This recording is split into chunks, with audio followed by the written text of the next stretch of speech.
This is Hypnotic Stories Podcast, episode 2.5, titled, That Was Easy. Hypnotic Stories is your treasure trove of hypnotic storytelling for change work and self-improvement. Here's your host, Master Storyteller, James Hazelrig. Welcome to another edition of the Hypnotic Stories Podcast. I'm your host, James Hazelrig.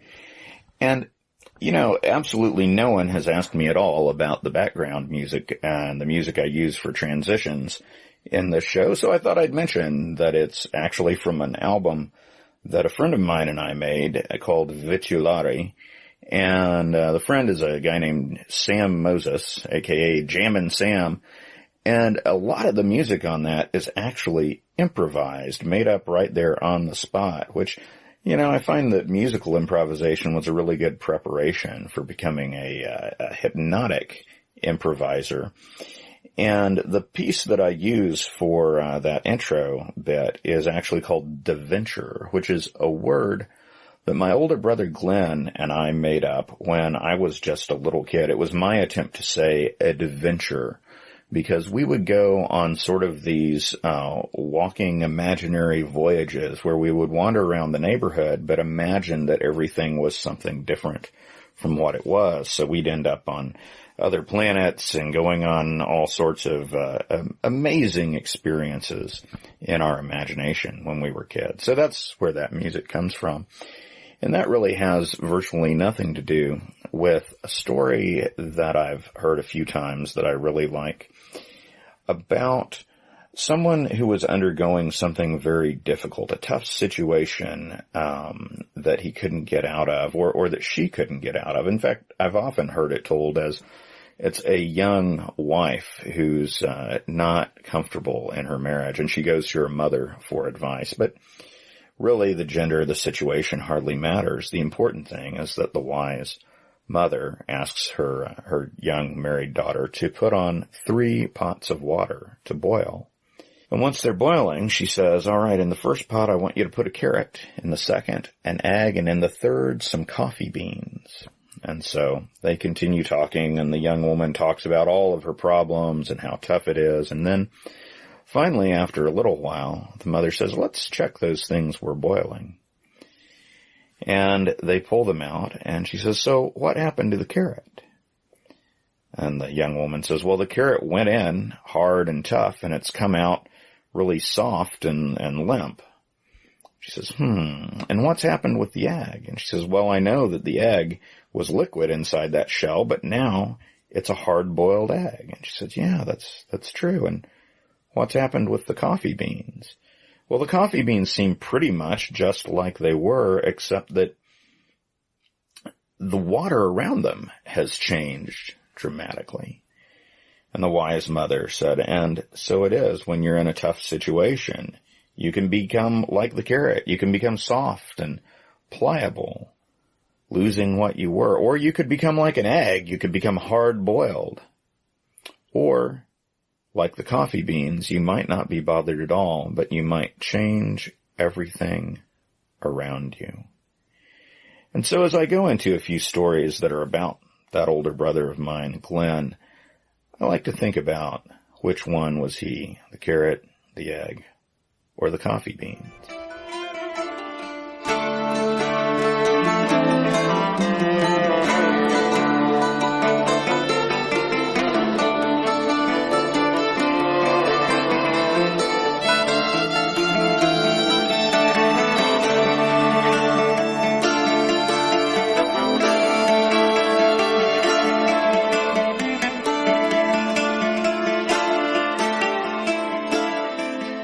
Brother Glenn looked at me with really tense eyes, and he said, James, hypnotize me, now. You see, we were in a hospital room, and he was lying in the hospital bed. And he was there because he had an injury. See, my brother, since the time he was in high school, had been working construction jobs, and in fact, at this point, he runs his own company, where he specializes in painting and paper hanging, and about 6 months before that moment, he had been 7 feet up on a scaffold when he had a misstep, and he landed 7 feet down on the concrete floor right there on his right elbow. And he had several bad breaks in it. In fact, he was in Laredo, Texas at the time, down there on the border where we grew up. And so he went to a doctor there in Laredo. They x-rayed his arm. They said, you have 2 breaks, and we're going to need to put a pin in there to fix that. And then they told him how much it would cost, and he didn't have any health insurance because he was self-employed. And so he went right across the Rio Grande River over to Mexico and found an excellent doctor there who likewise x-rayed him, said, yep, you have 2 breaks, and we're going to need to put a pin in there, and it's going to cost you way less than it would have cost you in the United States. So my brother had the pin put in, and everything went great until just about a week or 2 before that moment when he looked at me and asked me to hypnotize him, because what occurred was he was working a job in Albuquerque, and at the end of a long day of hanging paper and painting and everything going just great, he went to do some hot yoga, which is something he enjoys. And in the middle of that hot yoga session, as he's all sweaty and he looks over at his arm, notices it's hurting a bit, and realizes that the metal pin is sticking out through his skin. So he went over to a walk-in urgent care facility where they looked at him and they said, are you insane? Go to the emergency room right now. He went to the emergency room. They took one look at it and they said, we're admitting you for emergency surgery. They gave him some ketamine, and as he described it, he went into an alternate reality for a while. And they attached to his arm, well, they removed that pin, and they attached something called an X-Fix, or external fixator, which was really cool looking. It looked like something that Iron Man would have had, and we always joked about how we were pretty sure it could shoot lasers.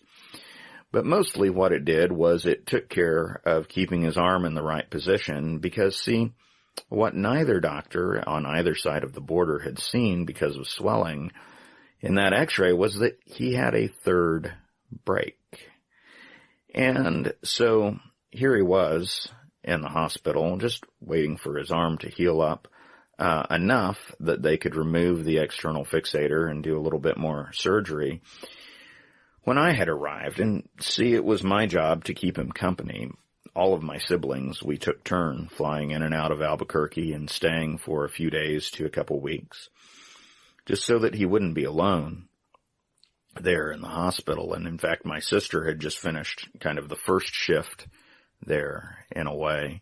And I had flown in that day and just really gotten to the hospital that evening when they came in and said, well, we need to change your IV, Mr. Hazelrig. And he said, sure, but the thing is, my brother has what they call very tricky veins. They look like they're going to be so easy, and then the very moment that they get that needle next to the vein, it jumps out of the way. So he'd already gone through the regular nurse, and he'd already gone through the head nurse of the ward, and then they had called in the EMTs because they are experts at getting needles started. And they were still having trouble as well, and everybody was getting really tense, and my brother was hurting more and more each time that they jabbed him. Now, as a hypnotist, I don't hypnotize people till they ask me to. But in this case, my brother looked right at me and he said, James, hypnotize me now. And I said, great, take a deep breath, close your eyes as you let it out. You are on Lake Falcon and you're fishing. And I started what was essentially the same kind of thing that he used to lead for me when I was a little kid, a adventure. And I just described how it was a beautiful day there at Lake Falcon and how he could see the dam off in the distance and a little bit of mist on the water, and everything was calm and quiet, and yet he could hear the fish jumping, and he was fishing because that's something he loves to do. He loves to be outdoors. He loves to fish. And I remembered, actually, the two of us going out camping and fishing together there. And we went all the way in his mind through the experience of catching the fish and going back to the camp and building a fire, gutting the fish, cleaning them, cooking them over the fire, and tasting that delicious, fresh-caught fish. And as I did that, my brother got very calm, very still. His veins lay still, and they easily got the IV going for him. And the EMTs kind of nodded in gratitude toward me as they quietly left the room, and I slowly talked my brother back to external awareness, at which point the head nurse of the ward said, "What the hell was that?" And I got to tell her a little bit about hypnosis. So I stayed there with my brother for a while, and it was important that he had the IV because he was getting antibiotics. He also had attached to that IV pole a morphine pump so that he could mitigate the pain that he was feeling. And at the top of that IV pole, there was a little miniature U.S. flag right there. Because, see, earlier when my sister had been there, the 4th of July rolled around, Independence Day here in the States. And so to celebrate, my sister had bought him a little flag, and they put it at the top of his pole. And he really enjoyed having that. Now, when he had switched rooms, they had actually forgotten it. And so the internal hospital mail sent it to him. The only thing they had to put it in was a biohazard bag. So I still have that biohazard bag, by the way. I use it to carry around stevia to go in my coffee. My brother enjoyed having that flag there, even though he was limited in how far he could go with that IV pole. Now, the next morning I said to my brother, "So is there anything I can get for you? I know you're not even allowed to leave this floor because, of course, you have that morphine pump and you definitely can't leave the hospital grounds." And he said, "Yeah, what I want you to do is go over to that drawer, find my keys, go down to the parking lot." And he told me which parking lot to look in. And he said, "And find my work van. And inside, you're going to find a roll of duct tape and an easy button, and I want you to bring those to me." So I went and did that. Now, listeners who are not in the United States might not be that familiar with what we call an easy button. And so let me explain that there's a chain of office supply stores called Staples, and one of their ad slogans features this red button with white writing that says the word easy, and the premise is that you hit the easy button and everything instantly gets done because you went to their store. Now, someone was really smart in that they made an actual easy button that when you hit it makes that noise, and they sell them at the stores. So they managed to get people to pay to support their ad campaign, which I think is really brilliant. But my brother had something else in mind, because when I got up there to his room, I said, "Okay, I've got the duct tape, I've got the easy button." He said, "All right, come on out into the hallway with me." And so we went out into the hallway, and we walked down to one end of the hallway. Now, at the opposite end was the door to the ward, but at this end there was just a window looking out across some of the hospital grounds and then across the city of Albuquerque and then to mountains way off in the distance. And he said, "Take the duct tape and make a loop and put that easy button right there on the windowsill." So we did that. We got it done, and he hit the button. That was easy. And then he turned around and started walking toward the other end, toward the door. And I said, so what's going on here?" And he said, "Well, you see these tiles on the floor. Each of these tiles is 12 inches by 12 inches. Each one is 1 foot square." And I said, "All right, did you measure them?" He says, "No, I've worked construction for my whole life. I know that these are 12 inches by 12 inches. And I said, "All right, fair enough." And as we walked over toward that door, he said, "And I counted them the first night that I was here. And I know that it's roughly 1/8 of a mile to walk the length of this hallway once." And at about that point, we got to the door, and he tapped the door and turned around, started walking back. And so, if I walk the entire length of this hallway 8 times a day, I will have walked a mile every day. Now, I'm thinking to myself, a lot of people in a hospital would just say, I'm in the hospital. I can goof off. I can rest. No, he was determined to walk a mile every day, even when he was in the hospital. And when we got back to the windowsill, he reached down and he pushed that easy button. That was easy. And he pointed out at the mountains. And he said, just look at those mountains. And then he turned around and he kept walking. Now, eventually, he was able to get off the morphine. And so he was allowed to walk a little further. And so we would walk all through the different halls of the hospital at night. And in between, when he was sitting in his room, I would often take out my fiddle and play for him, because one of the things he had really insisted on when I said I would come out to keep him company was that I bring my fiddle. So I would play for him, and often the orderlies and the nurses would gather around and listen and smile, and he knew all of the patients up and down his hallway. So we would actually stop in and say hello and talk to them, and I would play the fiddle a little bit, and sometimes we'd have conversations, and sometimes I didn't really understand because my brother would be speaking to them in Spanish. He speaks fluent Spanish. After all, he did work construction starting out on the border. And so we would wander around playing music sometimes, having these amazing conversations with each other and with people. And one night as we're walking along, he points to the tiles in the floor on one hallway, and he says, you see those marks? And there were circular marks almost underneath the tile, like indentations. And I said, yeah, I wonder what made that. And he said, I don't wonder, I know. That was a 5-gallon bucket.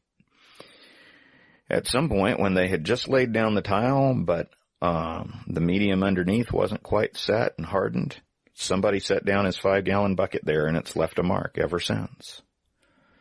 And I thought it was amazing that my brother could see things and understand things that I could not. But he was pretty good at that sort of thing. In fact, one night, as we were wandering around, he came upon a couple of doctors trying in vain to communicate effectively to the family of one of the patients. The problem was that the doctors didn't speak Spanish, and the patient's family really didn't speak English, so my brother just jumped in and started translating for them. And that ended up being a great comfort to the family and a great relief to the doctors, and in fact, they started calling on him to help out in those situations. Indeed, before he left the hospital, they offered him a job, asking him if he would like to become a translator for them. He wasn't terribly interested, but he was amused when they said, oh, so your Spanish and English are great. How's your Navajo? Well, he doesn't know any Navajo, but anyway, in our wanderings, we found a number of things. We found a chapel that was always quiet and always empty. And so my brother started doing yoga in the chapel every day, even with his IV attached. It no longer had morphine, which is good, because if we'd tried to leave the hospital with morphine there, he probably would have gotten mugged. But it still had various antibiotics, because they kept trying to get a completely clean reading so they felt comfortable going in to do the rest of the surgery and take off the X-Fix. But he always had some bacteria or another, so they kept trying different antibiotics to get him all clear. And so one day, he had just started a fairly new antibiotic called vancomycin, new to him, I should say. And when it first was injected into him, he said, oh, wow, that kind of burns. Is it supposed to burn? And they just said, don't worry about it. You should be feeling better soon. And he said, well, I'm not really feeling that bad, even though you keep saying I have infections. But in any case, he had this pump of vancomycin, and he wanted to be sure that he got as much of it as he was supposed to, because he really wanted to get the surgery and get the X-Fix off of his arm and get the heck out of there and get back to leading his life. He'd actually been running 2 crews of paper hangers from the hospital bed, using his laptop to keep everything going. So one afternoon, we went walking, and we left the main hospital building, and we walked over into the parking garage. It was 5 stories. And he started walking from the first story up to the second, up to the third, to the fourth. I could barely keep up with him. And he walked the whole dang thing all the way up to the top. And he was standing up there on the top of it with nothing but sky above us. And he pointed out at those mountains again. And he said, "Do you see those mountains? I'm going to go camping in those mountains when I get out of here." So we spent a while looking at the mountains and walking around, and it's good that the vancomycin pump had a battery. The only problem was that it started beeping at us to say that the battery was running down, and we'd stayed out a little bit too long, and so we hurried back as fast as we could to get to his room, and I plugged it back in, but the thing kept beeping, and so my brother started hitting the nurse button, the call button, saying, "Hey, this thing's beeping," and they weren't doing anything about it, and he was getting more and more agitated. And, the thing about that beeping was there was a kind of a constant beep, beep, beep, beep, beep. But every couple moments, there would be an additional tone that would go da-da-dum, da-da-dum, da-da-dum. And that seemed to annoy my brother way more than the constant beeping. I think as there was enough time for it to kind of die away. So hearing that little da-da-dum and knowing it was bothering my brother, I thought, well, I'm going to have to turn this around right now. So I picked up my fiddle, and the next time I heard that da-da-dum, I decided to play a bit, and so I played, and it took me a little while to figure out that those were the notes. But I started playing them right along with it, and I would play it,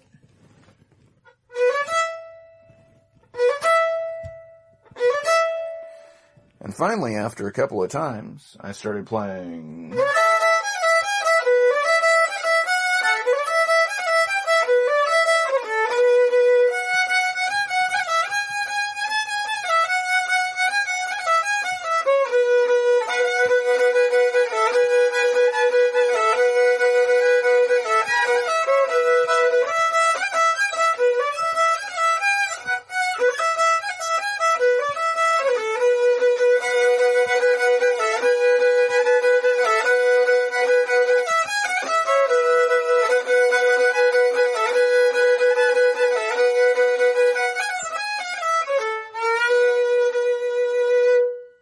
And so I was able to distract my brother and kind of cheer him up until they came in there and got everything fixed up. Now, as it happened, I was scheduled to head on back home that evening, and so I did. I flew back and took care of things at home, and that's when my brother nearly died. Now, he didn't nearly die because I was gone. I didn't have anything to do with it. But no, it turns out, actually, that burning sensation he felt with the vancomycin might have been a little bit of a warning because he's allergic to vancomycin. And we knew the whole family was pretty much allergic to penicillin, but we didn't quite realize that was going to happen. And so what essentially occurred was that he felt worse and worse. He felt more and more of those burning sensations, and he started feeling as though his skin was burning and peeling off. And so he did that thing that doctors really dislike. He took out his laptop and he Googled his symptoms and discovered that his symptoms fit a known side effect of vancomycin, a known allergic reaction, if you will, called DRESS. I don't remember what that stands for, except that the final S is syndrome, which is doctor speak for we don't know why the heck this is happening. But what we do know is that by the time he was finally able to get the doctors to pay attention and take this seriously, and one reason he was driven to do that is that as he was looking up DRESS, he saw possible side effects, death. By the time the doctors actually took a look at him, they said, wow, yeah, this is terrible. They took him off the vancomycin. They started flushing his body with fluids. and rushed him down to the burn unit. And they put him in the burn unit because he was essentially cooking from the inside out. And before long, he was completely swollen up like a lobster, his skin red and puffy. And they basically put him in a giant vat of burn ointment. And that's when I got the news. I was already scheduled to be coming back to spend some time with him, but I moved that forward because honestly, I didn't know if he was going to live long enough for me to get there. Now, as it turns out, I got there just as he was being released from the burn unit, and though he looked a little overdone, he was clearly no longer cooking, clearly on the road to recovery, starting to feel better. And they were ready to move him back to his regular room. So they brought a wheelchair and put him in it, and he had his IV pole next to him. And I made sure that the flag was in the top of the pole. And when we got to his floor, I had broken out my fiddle by then. And as they pushed him toward his room, I walked behind him playing.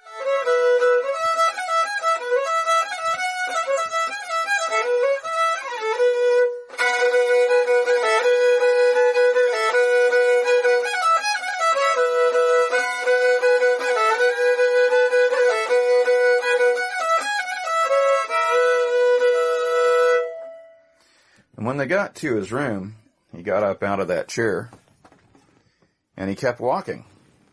And he walked right past the door to his room, walked all the way over to that window, looked down at the windowsill and saw that his easy button was still sitting there, and he hit it, and it sounded like this. That was easy.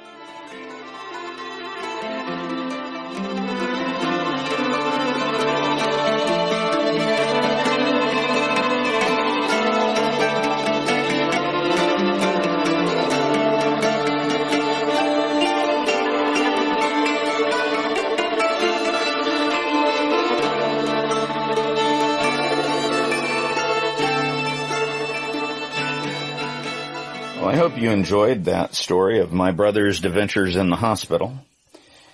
And I have just a few announcements to make right now. First off, I have been approved to do a 2-day workshop at HypnoThoughts Live 2018. I'll be one of the post-workshops on the Tuesday and Wednesday after the main weekend. So I encourage you to sign up, come on out, and enjoy 2 days of intense storytelling coaching and learning a great deal with me there. It's going to be a wonderful time. So come on out and do that. Second, I want to mention much sooner than that, I'll be a presenter at the Simply Laughter Online Summit 2018.